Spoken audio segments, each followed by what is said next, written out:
Welcome back to the Mindset Matters podcast.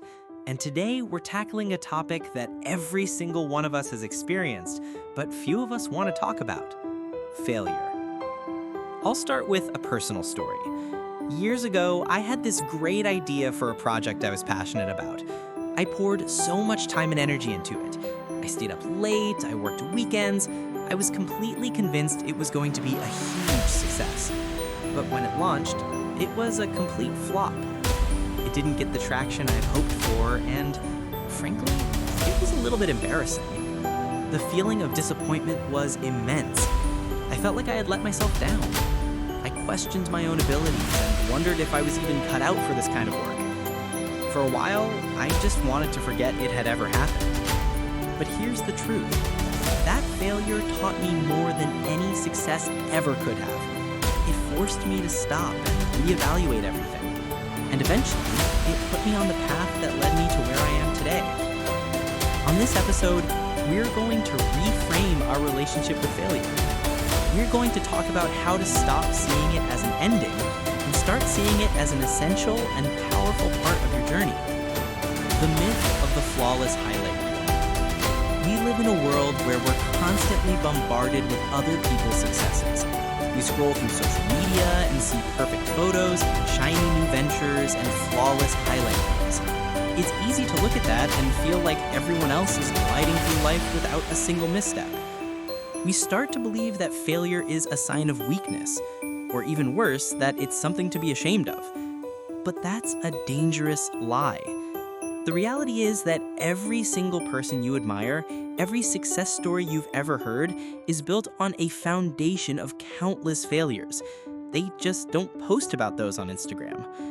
Think about some of the most iconic figures of our time.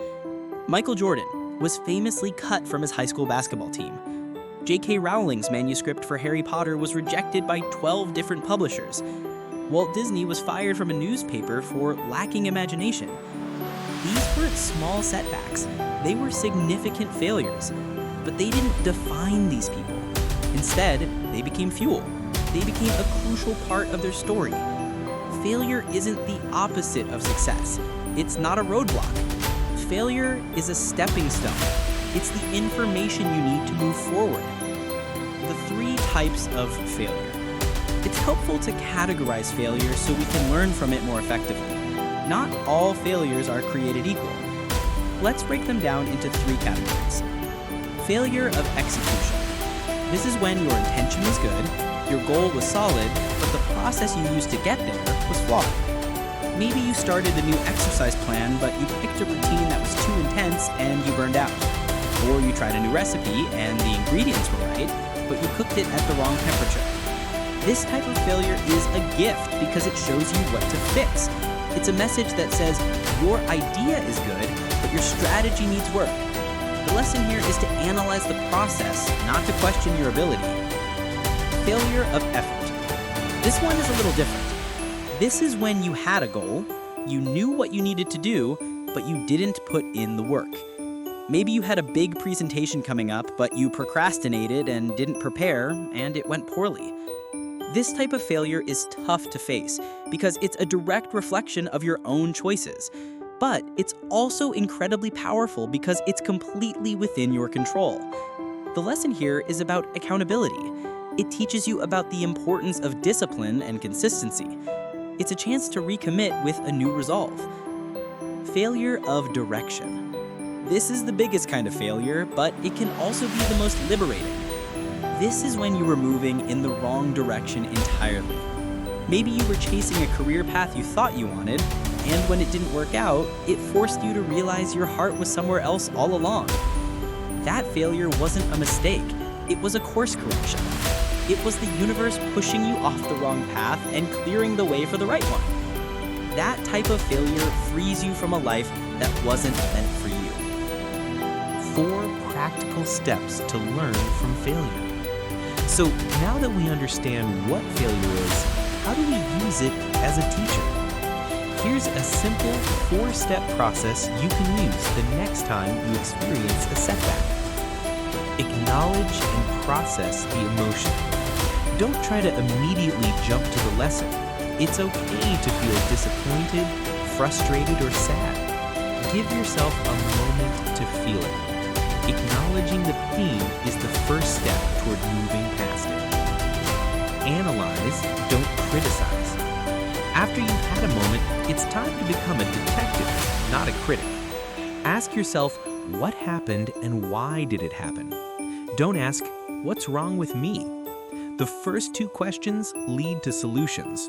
The last one leads to self-doubt. Extract the lesson. Out of your analysis, what is the one key takeaway? What did this failure teach you? Was it a lesson about preparation? Was it a lesson about who you should trust? Was it a lesson about what you truly want? Find that single, powerful nugget of gold. Create an action plan.